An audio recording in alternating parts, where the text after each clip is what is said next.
பாருங்க. Saradha,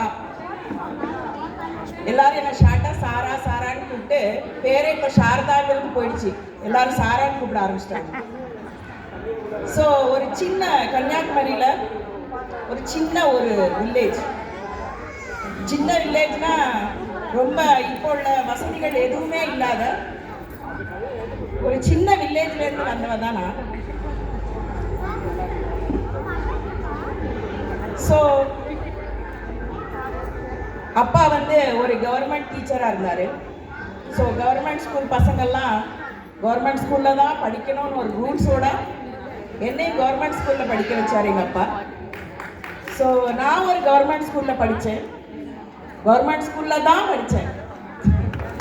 so government ஸ்கூலில் படித்து ஒரு 2 பஸ் ஏறணும். இப்போ உள்ள பசங்களுக்கெல்லாம் அவ்வளோவா தெரியுமான்னு தெரியல. நீங்கள்லாம் போகிறது வர்றது எல்லாமே காரில் ஏறுறீங்க இறங்குறீங்க.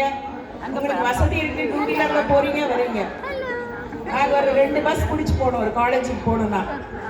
அது ஒரு பஸ் பாஸு. அதுக்கு தவிர பாக்கெட் மணி எல்லாம் கிடையாது. அப்போ 1980 சொல்கிறேன். ஸோ அப்படி ஒரு படித்து ஒரு MCA முடிச்சு ஒரு நார்மலாக ஒரு எல்லாரும் கல்யாணம் பண்ணி வைக்கிற மாதிரி என்னையும் ஒரு இன்ஜினியரை பார்த்து கல்யாணம் பண்ணி வச்சுட்டாங்க வீட்டில். ஸோ அவருடைய படிப்பு முடியறதுக்காக, அவருடைய MTech முடிக்கிறதுக்காக இந்த ஹைதராபாத்தை தேடி வந்தேனா. ஸோ இங்கே வந்த உடனே எதுவுமே தெரியாது, பாஷை தெரியாது. ஒரு இங்கிலீஷில் மட்டும் மேனேஜ் பண்ண முடியும். இங்கிலீஷில் எல்லாத்தையுமே பேசுனா என்ன பந்தா அடிக்கிறா அப்படின்னு சொல்லுவாங்க இல்லையா? கரெக்ட் தானே? ஸோ இங்கிலீஷில் பேச முடியாது. ஆனால் எங்கள் அம்மா வந்து படிப்பறிவு இல்லாதவங்க. அந்த காலத்திலே என்ன ஹிந்தியில் வந்து என்ன MA படிக்க வச்சாங்க. 4 மணிக்கு காத்தால 4 மணிக்கு போவேன் நான் சார்ட்ட டியூஷன் படிக்கிறதுக்கு. அந்த டியூஷன் சாருடைய அவங்கெல்லாம் செஞ்ச ஒரு உழைப்புடைய 4 மணிக்கு எழுப்பி டியூஷன் சொல்லி கொடுக்கணுங்கிறது ஒன்றும் அவங்களுக்கு கட்டாயமாக இல்லை. ஆனால் அவங்க மொழியை வளர்க்கணுங்கிறதுக்காக அவங்க பண்ணாங்க. ஸோ அப்படி போய் நான் படித்து அந்த ஹிந்தியை வச்சு அப்படி இப்படி மேனேஜ் பண்ணி ஓட்டினேன் இங்கே வந்து. அப்புறமா கொஞ்சம் தெலுங்கு கற்றுக்கிட்டேன்.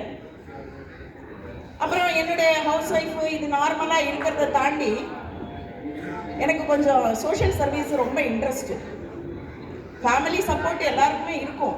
ஆனால் ஒரு பாயிண்ட் ஆஃப் வியூக்கு அப்புறமா நம்மளே ஒரு ஸ்டெப் முன்னாடி எடுத்து வச்சுட்டு போயிட்டே இருக்கணும். ஏன்னா எல்லாருடைய சப்போர்ட்டையும் எதிர்பார்த்துட்டு இருந்தால் நம்மளால் ஒரு இதை அச்சீவ் பண்ண முடியாது. ஸோ அப்படி ஒரு ஃபவுண்டேஷனை 2016 ஸ்டார்ட் பண்ணேன், 7 Rays ஃபவுண்டேஷன். இப்போ இந்தியா அளவில் எல்லாருக்குமே ஒரு பேர் பெற்ற ஃபவுண்டேஷனாக இருக்குது 7 Rays ஃபவுண்டேஷன். எல்லா பத்திரிகைகள்லையும், எல்லா ஆங்கில பத்திரிகைகள்லையும், எல்லா ஆங்கில நியூஸ் சேனல்லையும், தமிழ் நியூஸ் சேனல்லையும், தெலுங்குலையும் எல்லா இடத்துலையும் இருக்கிற 7 Rays ஃபவுண்டேஷனில் இப்போ அந்த நிறுவனத்தின் தலைவராக இருக்கிறதுக்கு ரொம்ப பெருமையாக இருக்குது. ஸோ அதுலேருந்து இந்த ஒரு சின்ன ஒரு விஷயத்துக்காக தான் நான் போசாரை மீட் பண்ண போனேன், ஒரு சின்ன பர்சனல் எமர்ஜென்சிக்காக. ஸோ போனோடனே ஒரு அட்டாச்மெண்ட் ஆயிடுச்சு. 2-3 ஃபங்க்ஷனுக்கு என்னால் வர முடியாமல் போயிடுச்சு. ஆனால் இப்போ சொல்கிறேன், இனிமேல் வரக்கூடிய எல்லா தமிழ் சங்க ப்ரோக்ராமுக்கும் கம்பல்சரி ஒரு 1/2 hour வந்து அட்டென்ட் பண்ணுவேன். என்னால் முடிஞ்ச சப்போர்ட்டை நான் பண்ணுவேன். எல்லா லேடிஸும் அவங்களுக்குள்ளால ஒவ்வொரு திறமைகள் இருக்குது. அதை வெளிக்கொண்டு வாங்க. வீட்டில் இருந்து தான் பண்ணணும், வெளியில் வந்து தான் பண்ணணும்லாம் கிடையாது. வெளிக்கொண்டு வாங்க, வெளியில் வாங்க, பெஸ்ட்டை உங்களுடைய பெஸ்ட்டை கொடுங்க, அச்சீவ் பண்ணுங்க. God bless you all. Happy